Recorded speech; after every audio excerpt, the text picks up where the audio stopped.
Chapter 13. I thought we were going to the Pentagon across the Potomac, but instead we crossed east over the Anacostia River and headed toward Joint Base Anacostia Bowling. Emily explained that our first visit would be with a senior officer in the Defense Intelligence Agency, Chris Milne, a former Marine. The DIA is the military's version of the CIA. If anyone could help us figure out what the hell had happened on a classified Air Force mission, Emily said that Milne, who had done several tours in Iraq with Special Forces, was a pretty good place to start. Off the highway, we drove along a street lined with beautiful red brick colonial buildings to the checkpoint at the Air Force Base Visitors Gate. NYPD, a young red-headed Air Force MP said when I flashed my shield. He was carrying an M4. Let me guess, one of the generals racked himself up a whole lot of parking tickets again.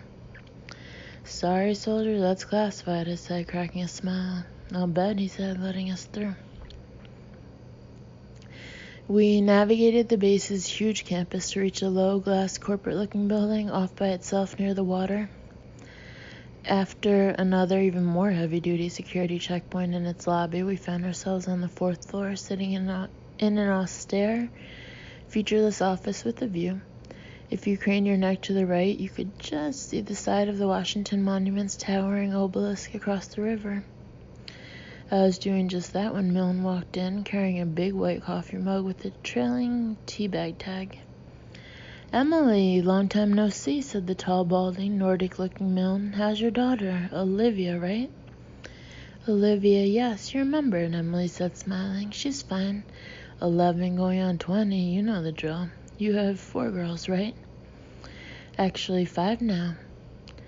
Congratulations, Chris, it's awesome. I'd like you to meet Mike Bennett, the detective I was telling you about. I have 6 girls, I said as we shook hands. Milne raised an eyebrow. And 4 boys too, Emily said. My goodness, 10? Busy man. You win, detective, he said, smiling as he finally put down his tea and sat. So, what can I do for you folks today? Took me a few minutes to explain my crazy case to him.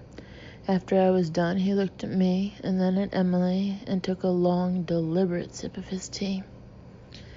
So there's no way these prints are somebody else's? No possible way, he said after a beat. I shook my head. We had 3 people look at them, including the FBI. It's Eardley. Or his clone, Emily said. That's simply incredible, Milne said. He dumps the plane on purpose and then just walks out of Iraq? Why? And nobody picks up on this? What the hell went wrong? That's what we're trying to find out, Chris, Emily said. See, Eardley's mission was classified. Even the FBI can't access the info. Could you maybe inquire about it for us discreetly? Gee, Emily, I don't know. In 07, a lot of crazy stuff was happening, all directed very sloppily, in my opinion, by the folks at Langley. Something this cuckoo has Foggy Bottom written all over it. I do mostly recruiting now, to be perfectly honest. All this is definitely above my pay grade. Foggy Bottom, I said. The State Department, the CIA, Emily said. Ah, I said. Ah, is right, Milne said, lifting his mug again. The CIA means politics. Politics, I thought, as a crime scene tech said when I first found Eardley's body. We're not looking to jeopardize anybody, of course. We just need a lead here, Chris, Emily said. Because actually, Chris, it gets worse, I said, as I took out the video stills of the 2 guys who were in the bathroom at the hotel. I don't think Eardley's death was a suicide. I think he was thrown off that hotel right before he was about to meet up with the reporter about a government cover-up. Milne shook his head as he looked at the photos, then he put down his tea and took a deep breath. After another beat, he let out a low whistle. Alrighty then, he said dismally. I'll make some calls. I'll see what I can do. Chapter 14. Chris came through as we were getting into the car. He had been able to arrange a meeting for us at another office on the other side of the Potomac. A little after 11:30, Emily and I walked through the south parking lot entrance of the Pentagon. 2 checkpoints, 3 massive endless corridors, and an elevator ride later, Air Force Colonel Kristen Payton greeted us by her secretary's desk. Payton was an outdoorsy-looking woman of about 45, pale and raw-boned with short blonde hair. Unlike Chris Milne's office, hers was anything but austere. It had a thick Air Force blue carpet, a beast of a cherrywood desk, and a comfortable-looking worn leather couch beneath a big double window. A framed article on one of her office's wood-paneled walls revealed that she was one of the first female pilots to fly an A-10 Warthog in combat. "Mr. Milne has briefed me on what you found up in New York, Detective," Colonel Payton said as she sat us down before her desk. He also referenced the sensitivity due to the intelligence concerns. "Just for the sake of argument, what would you be looking for?" "Well, I guess finding out how Eardley was designated KA would be a start. Were there any remains found in the crash?" "Just off the top of my head, I would say no," Colonel Payton said, folding her hands on her desktop. "Usually the crash of an aircraft as huge as a C-130 will completely obliterate any human remains.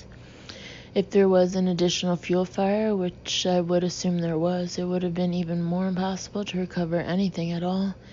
But in all honesty, I don't know. We can't know until we receive and read the AFSC report." "AFSC? That's Air Force Safety Center at Kirtland in New Mexico," the colonel said. "It's like the military version of National Transportation Safety. They have to do a report on any and all military aviation incidents." And there was a buzzing sound. Payton drew a phone from one of her uniform pockets and stood. "Excuse me, please, would you?" she said, and left the room. Emily and I shared a look. Payton was gone for about 3 minutes before she hurried back in with a strange, worried look on her taut face. She wiped it off with a deep breath. "I'm sorry to have to tell you this, but I'm going to have to cancel this meeting. I do not have the authorization to discuss this classified matter with you any further." "Wait, just like that? Are you kidding, Colonel?" I said. "No, Detective," she said, giving me a blank, obtuse look. "Do I come across as kidding?" I took Luke Messerly's card out of my pocket and slid it across her bigwig executive desk. "Recognize the type there, Colonel? Take a good hard look at it, because your name is about to be emblazoned on the front page of the paper that made it famous. I'm not an ancient alien theorist asking for a pass to Roswell, ma'am. I'm an NYPD homicide cop working a homicide. You're the face of an organization that has just goofed up big time. That's classified isn't going to cut it. You guys need to get in front of this." "Detective," she said with a stiff smile, "there are channels for this kind of thing that we have to abide by.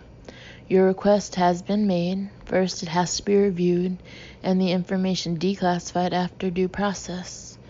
Or feel free to try to get approval from the United States Foreign Intelligence Surveillance Court.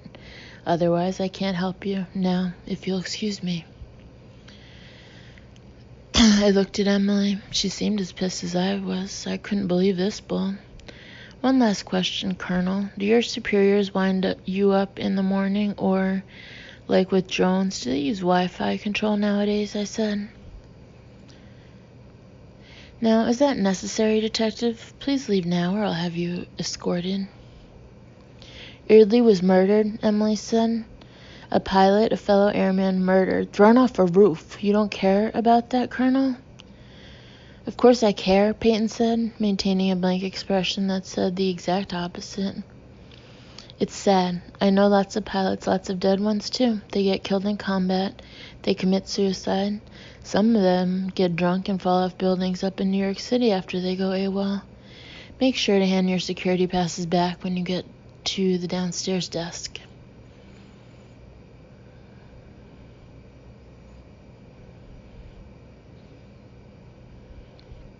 Chapter 15. "Well, we gave it a shot at least. That's what really counts, right?" Emily said with mock cheeriness on the ride back to Union Station. Even after she stopped the Fed car, I sat there saying nothing. I looked out at the column facade of the station, the people walking back and forth. When I spotted the wedding cake white of the hovering Capitol dome to the right, I felt like punching the dashboard. Washington is really something, I said. It's one thing to not be able to find out something, quite another to be told it's being hidden from you on purpose and don't let the door hit you in the ass.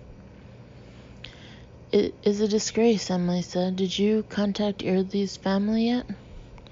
No, I said. That's one of the main reasons I came down here. Silly me, I might find out what the hell Silly me. I thought I might find out what the hell happened so I'd have something to tell them. Imagine. Now I have to call this guy's mother and say, good news, ma'am, your son didn't die in a crash in '07, but bad news, he died falling off a building last week, and no one in the military cares why. What really drives me crazy, Emily said, is how stupid this is. The truth will come out eventually. These idiots can see that. These idiots can't see that? They are bureaucrats, Emily, I said. Bureaucrats by nature aren't the deepest of thinkers, or they wouldn't be bureaucrats. I'll tell you, the first thing I am going to do after I contact Eardley's family is urge them to get a lawyer to sue the crap out of the Air Force and find out what the hell happened. You know what, Mike? Emily said, drumming her fingers on the wheel. Is it possible to hold off contacting the family one more day? I guess I could ask the medical examiner to delay a little longer, I said, but I want to get a move on so that Eardley's family can have a real burial. Why? What are you thinking? That Air Force robo-witch was an ass, but Chris Milne truly is good people, Emily said. Give him some time. Okay, Emily. I'll delay it a couple of days, but I won't hold my breath, I said as she finally gave me a peck on the cheek goodbye.